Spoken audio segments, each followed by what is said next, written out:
Hello friends, welcome to polytechnic classes. मैं हूं गुफराना। आज हम स्टार्ट करने वाले हैं एनर्जी कंजर्वेशन की सेकंड क्लास, जिसमें हम डिस्कस करेंगे चैप्टर नंबर 2 और 3 के ऑब्जेक्टिव टाइप क्वेश्चंस। तो फ्रेंड्स, आपने अगर अभी तक हमारे चैनल को सब्सक्राइब नहीं किया है तो प्लीज़ सब्सक्राइब कीजिए और बेल आइकन को प्रेस करिए, जिससे कि आपको टाइमली सारे नोटिफिकेशन मिल जाए और आपके एग्जाम की प्रिपरेशन बहुत अच्छे से हो जाए। तो चलिए फ्रेंड्स, स्टार्ट करते हैं आज की क्लास। तो फर्स्ट क्वेश्चन है आपका, वो है कि ऊर्जा प्रबंधन के उद्देश्यों में शामिल है। ठीक है, एनर्जी मैनेजमेंट के जो पर्पस है उसमें क्या क्या शामिल है, तो वो हमें डिस्कस करना है इस क्वेश्चन में। ऑप्शन ए, पूरे संगठन में इष्टतम मतलब ऑप्टिमम ऊर्जा खरीद और उपयोग को प्राप्त करने और बनाए रखने के लिए। ऑप्शन बी, उत्पादन और गुणवत्ता को प्रभावित किए बिना ऊर्जा अपशिष्ट को कम करने के लिए। ऑप्शन सी, ए और बी दोनों, या फिर डी उपरोक्त में से कोई नहीं। तो फ्रेंड देखिए, पहला जो ऑप्शन है ए, वो ये बोल रहा है कि पूरा का पूरा जो आपका जो भी संगठन है उसमें क्या करना है, हमें ऊर्जा को खरीदना है और उपयोग को पर्याप्त करना है। तो मतलब हमें जितना भी चाहे रिक्वायरमेंट है हमारी, पहले उसको परचेज करना होगा। ठीक है, उसके बाद फिर उसको यूज़ करना है और उस चीज़ को मेंटेन करे रखना है। दूसरी चीज़ है कि आपको प्रोडक्शन और क्वालिटी को प्रभावित किए बिना ऊर्जा अपशिष्ट को कम करना है, कि मतलब ऐसा ना हो कि आप उसकी क्वालिटी में थोड़ा सा मिलावट कर दें, कुछ ऐसा कर दें ताकि उसको इफेक्ट पड़े। तो उसके अंदर जो है उस चीज़ को कवर करना है। तो फ्रेंड, इसका जो ऑप्शन है वो है, करेक्ट आंसर है ऑप्शन नंबर सी, ए और बी दोनों। ठीक है, तो इसमें हमें क्या करना है, दोनों चीज़ों को ही मेंटेन करते हुए चलना है। ये बात करते हैं नेक्स्ट क्वेश्चन की। क्वेश्चन नंबर 2, ऊर्जा संरक्षण भवन कोड से संबंधित नियमों के बाद किसी भी संरचना या निर्माण को जाना जाता है। तो फ्रेंड्स, क्या था, एक एक्ट बनाया गया था, ऊर्जा संरक्षण अधिनियम 2001 और ऊर्जा आरक्षण अधिनियम 2010। तो इन एक्ट के थ्रू ही इसमें बताया गया था कि किस तरीके से आउटलाइंस दी गई थी हर चीज़ की, कि कितना कौन यूज़ कर सकता है। तो इसका जो आंसर है वो है फ्रेंड्स, ऑप्शन ए में है power plant, option B building, या फिर ऑप्शन सी कक्ष, या ऑप्शन डी गार्डन। तो इसका जो आंसर है वो है ऑप्शन बी बिल्डिंग। तो फ्रेंड्स, इसमें बिल्डिंग में इन्होंने क्या किया था, एक इन्होंने एक लिमिट रख दी थी कि आपको जो है 100 किलोवाट या फिर 120 किलोवोल्ट एम्पियर और उससे अधिक नहीं यूज़ कर सकते आप एनर्जी को किसी बिल्डिंग में। और उससे ज़्यादा आप एनर्जी यूज़ करते हो तो वो जो है वो इंडस्ट्रियल पर्पस से आ जाएगा। तो एक लिमिटेशन दे दी गई थी कि भाई आपको जो है सिर्फ 100 किलोवाट या फिर 120 किलोवोल्ट एम्पियर या उससे अधिक की मांग अगर आपके लोड की डिमांड है तो उसके लिए वो किस में चला जाएगा, कमर्शियल में चला जाएगा, व्यावसायिक उद्देश्यों के लिए चला जाएगा। ठीक है, अब बात करते हैं क्वेश्चन नंबर 3 की। लागत लाभ विश्लेषण के साथ ऊर्जा दक्षता में सुधार के लिए सिफारिशों वाली तकनीक रिपोर्ट प्रस्तुत करने सहित ऊर्जा के उपयोग का सत्यापन, निगरानी और विश्लेषण और ऊर्जा की खपत को कम करने के लिए एक कार्य योजना के रूप में जाना जाता है। तो ऑप्शन है एनर्जी ऑडिट, ऑप्शन बी है एनर्जी मैनेजमेंट, ऑप्शन सी ऊर्जा संरक्षण, या फिर ऑप्शन डी उपरोक्त में से कोई नहीं। तो फ्रेंड्स, इसका जो आंसर है वो है ऑप्शन ए एनर्जी ऑडिट। ऑडिट का मतलब फ्रेंड्स ये होता है कि कोई भी आपका कोई भी प्रॉब्लम है या फिर कोई भी आपका जो भी सिस्टम चल रहा है उसमें जिस तरीके की भी उसके अंदर जो भी कमियां हैं या जो भी है उस सबको दूर करना। ठीक है, उसको स्मूथली ऑपरेशंस कराना, तो वो कहलाता है, वो सारा का सारा ऑडिट का काम होता है कि जो भी दिक्कतें हैं या जो भी परेशानी जो भी हमारे हो सकता है, हमारे इस टाइम पे माइंड में नहीं आ रही, वो सारी चीज़ों को एनालिसिस करना और उसको मोर इफेक्टिव बनाना, तो वो कहलाता है ऊर्जा संरक्षण, एनर्जी ऑडिट के लिए। क्वेश्चन नंबर 4 में पहले तो डैश है। ठीक है, एयर कंडीशनर जैसे उपकरण की ऊर्जा दक्षता निर्धारित करने के लिए बीईई द्वारा शुरू की गई प्रणाली।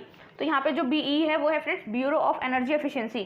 ठीक है, तो इन्होंने क्या किया है, ब्यूरो ऑफ एनर्जी एफिशिएंसी ने रेटिंग डिसाइड कर दी थी हर एक चीज़ के लिए। तो जो एयर कंडीशनर या फिर जैसे रेफ्रिजरेटर के लिए कौन सी हम रेटिंग को यूज़ करते हैं, तो एक है स्टार रेटिंग, ऑप्शन बी है चंद्रमा रेटिंग, ऑप्शन सी है सूर्य रेटिंग, ऑप्शन डी उपरोक्त में से कोई नहीं। तो फ्रेंड्स, इसका जो आंसर है वो है ऑप्शन ए स्टार रेटिंग। आपने देखा होगा कि हम क्या करते हैं, स्टार की रेटिंग देते हैं कि 1 स्टार 2 स्टार 3 स्टार, तो हर जगह स्टार रेटिंग होने लगी है। तो उससे आपको 5 स्टार में से पता चल जाता है कि ये कितना इफेक्टिव और कितना एफिशिएंसी इसकी अच्छी है। अगर 5 स्टार है तो दैट मीन्स बहुत अच्छा है, 4 स्टार है तो चलो ठीक है, 3 है तो भी ठीक है, 2 है तो मतलब पुअर हो गया, 1 है तो वेरी पुअर हो गया। तो उस हिसाब से इसको हम उसकी क्वालिटी को डिफाइन कर सकते हैं स्टार रेटिंग के थ्रू। क्वेश्चन नंबर 5 है, निम्नलिखित में से कौन इमारतों में ऊर्जा दक्षता बढ़ाता है। तो ऑप्शन ए है लाइट पंप, ऑप्शन बी है ट्रिपल, ऑप्शन सी है एकीकृत सौर फोटोवोल्टेइक पैनल, और डी है उपरोक्त सभी। तो फ्रेंड्स, का जो आंसर है वो है डी उपरोक्त सभी। अब है क्वेश्चन नंबर 6, पैट के तहत M&V ऑडिट किया जाता है। देखिए पैट जो है वो ये है यहाँ पे परफॉर्म अचीव ट्रेड। ठीक है, पैट है यहाँ पे परफॉर्म, आप याद रखिएगा, हो सकता है वो फुल फॉर्म भी पूछ लें एग्जाम में। ठीक है, PAT represent perform achieve trade, और यहाँ पे M&V जो है वो है M का मतलब मॉनिटरिंग और V है यहाँ पे वेरिफिकेशन। तो मतलब परफॉर्मेंस अचीव ट्रेड के तहत मॉनिटरिंग वेरिफिकेशन ऑडिट किया जाता है। कहाँ किया जाता है, ऑप्शन ए बेसलाइन ऑडिट के तुरंत बाद, ऑप्शन बी हर साल बेसलाइन ऑडिट के बाद, ऑप्शन सी प्रत्येक पैट चक्र के अंत में, या फिर ऑप्शन डी बेसलाइन ऑडिट से पहले। तो फ्रेंड्स, का जो करेक्ट आंसर है वो है सी प्रत्येक पैट के चक्र के अंत में। ठीक है, कोई भी हमारी पैट साइकिल होती है उसके हम लास्ट में क्या करते हैं, उसको पैट मतलब इसका मॉनिटरिंग और वेरिफिकेशन को ऑडिट किया जाता है पैट के तहत। अब देखिए क्वेश्चन नंबर 7, निम्नलिखित में से कौन सा क्षेत्र पैट के अंतर्गत नहीं आता है? ऑप्शन ए है क्लोर क्षार, option B aluminium, option C cement, या फिर ऑप्शन डी वाणिज्यिक भवन। तो फ्रेंड्स का जो करेक्ट आंसर है वो है ऑप्शन डी वाणिज्यिक भवन। जो वाणिज्यिक भवन है वो पैट के क्षेत्र में नहीं आता है। ठीक है, अब देखिए क्वेश्चन नंबर 8, उद्योग में एक दस्तावेज ऊर्जा नीति का होना। ठीक है, उद्योग में एक दस्तावेज ऊर्जा नीति का होना ऑप्शन ए नियमों को संतुष्ट करता है, ऑप्शन बी शीर्ष प्रबंधन प्रतिबद्धता को दर्शाता है, ऑप्शन सी ऊर्जा ऑडिट कौशल की उपलब्धता को दर्शाता है, ऑप्शन डी उपरोक्त में से कोई नहीं। तो फ्रेंड्स इसका जो आंसर है वो है ऑप्शन बी शीर्ष प्रबंधन प्रतिबद्धता को दर्शाता है। तो आप याद रखिएगा कि अगर आपसे पूछे उद्योग में से एक दस्तावेज ऊर्जा नीति का होना क्या होता है, शीर्ष प्रबंधन प्रतिबद्धता को दर्शाता है। फिर बात करते हैं क्वेश्चन नंबर 9 की। ऊर्जा तीव्रता का अनुपात है, ठीक है, मतलब एनर्जी जो इंटेंसिटी है उसका जो रेशियो होता है वो होता है ऑप्शन ए ईंधन की खपत अपॉन जीडीपी, ठीक है, या फिर ऑप्शन बी जीडीपी अपॉन ईंधन की खपत, ऑप्शन सी जीडीपी अपॉन ऊर्जा खपत, ऑप्शन डी ऊर्जा खपत अपॉन जीडीपी। तो फ्रेंड्स का जो करेक्ट आंसर है वो है ऑप्शन ए ईंधन की खपत और जीडीपी। तो फ्रेंड्स यहाँ पे जो जीडीपी है वो है यहाँ पे ग्रॉस डोमेस्टिक प्रोडक्ट। तो यहाँ पे ऑप्शन ए इज करेक्ट। अब देखिए क्वेश्चन नंबर 10, पैट के तहत एक ऊर्जा बचत प्रमाण पत्र बराबर है। ठीक है, पैट के तहत एक ऊर्जा बचत प्रमाण पत्र बराबर है option A 1 ton carbon, option B 1 megawatt बिजली, या 1 टन कोयला, या 1 टन तेल के बराबर। तो फ्रेंड्स इसका जो आंसर है वो है ऑप्शन डी 1 टन तेल के बराबर। चलिए फ्रेंड अब डिस्कस करते हैं नेक्स्ट क्वेश्चन।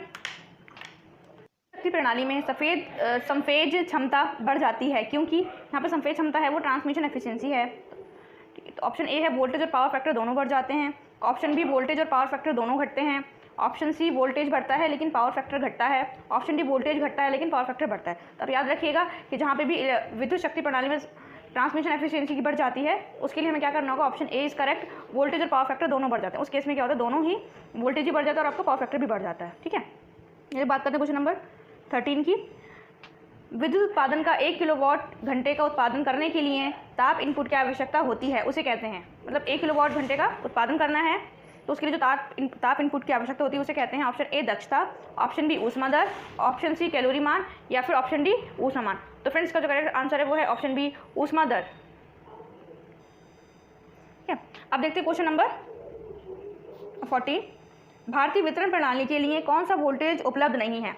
तो ऑप्शन ए है 33 kilovolt, option B 11 kilovolt, option C 280 volt, या फिर ऑप्शन डी 433 वोल्ट, मतलब 433 वोल्ट। फ्रेंड्स अगर आपको पता हो इंडिया में जो है वो 3 टाइप से कैटेगराइज किया गया, एक तो होता है एलटी लो टेंशन लाइन, ठीक है, और एक होती है एचटी हाई टेंशन लाइन, और एक होती है एसटी सुपर टेंशन लाइन। तो फ्रेंड्स जो एलटी लाइन होती है उसमें जो रेंज होती है वो होती है 220 से लेकर के 440 वोल्ट।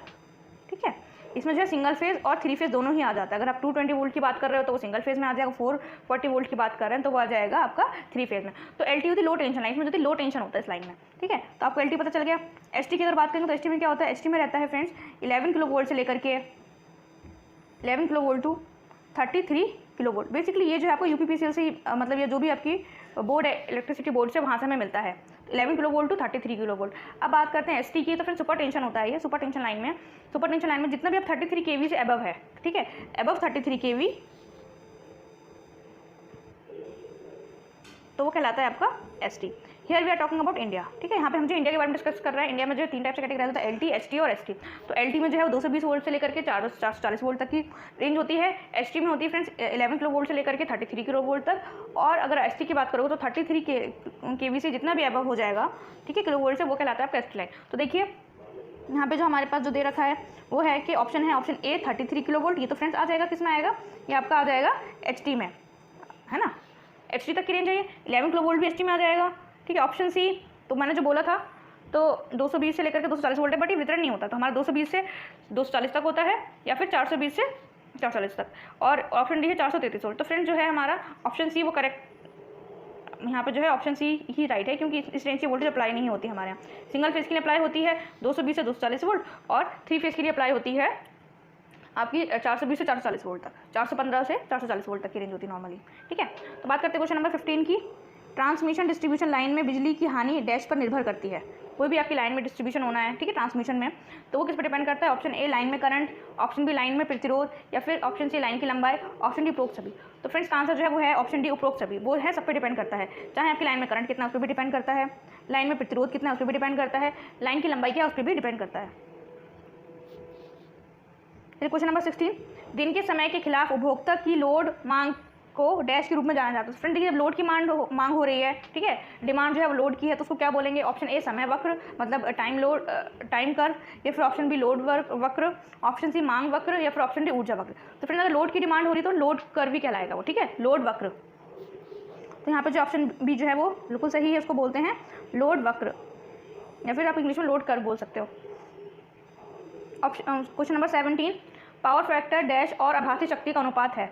तो इसका जो अनुपात होता है फ्रेंड वो कहलाता है ऑप्शन ए सक्रिय शक्ति, ऑप्शन बी प्रतिक्रियाशील शक्ति, ऑप्शन सी भार गुणक, या फिर ऑप्शन डी अधिकतम मांग। तो इसका जो आंसर है वो है ऑप्शन ए सक्रिय शक्ति।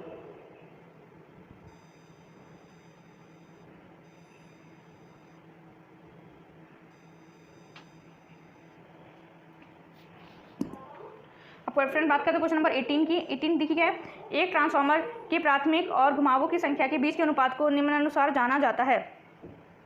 Option A turn ratio, option B efficiency, option C winding factor, option D power factor. तो फ्रेंड्स का जो करेक्ट आंसर है वो है ऑप्शन ए टर्न रेशियो, ठीक है, प्राथमिक घुमाव की संख्या के बीच को जो अनुपात को बोलते हैं turn ratio. Question number 19, motor पर थर्मल लोडिंग क्या निर्धारित करती है?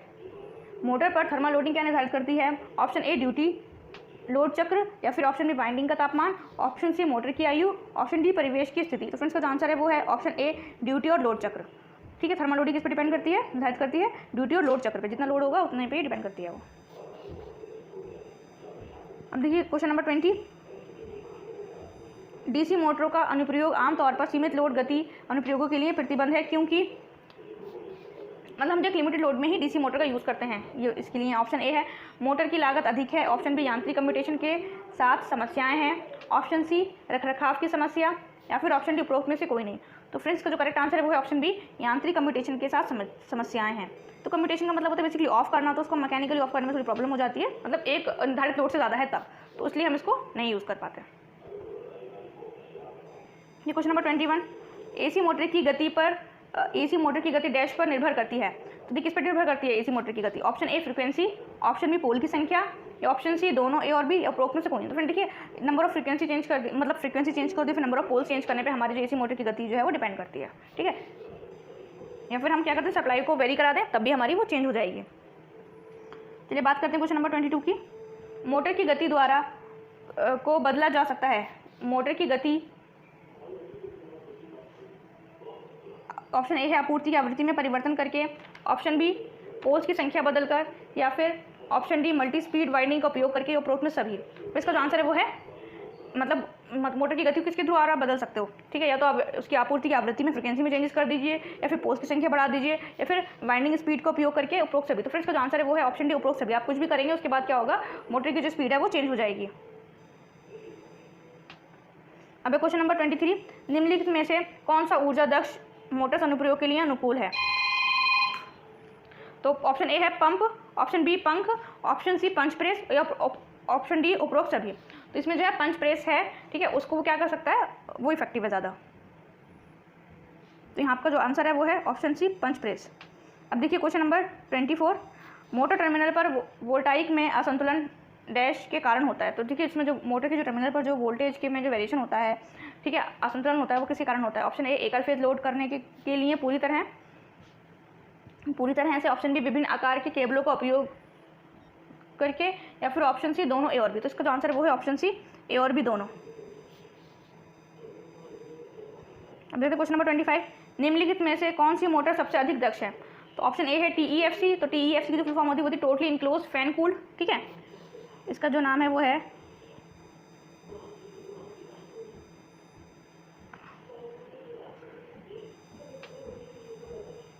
Totally enclosed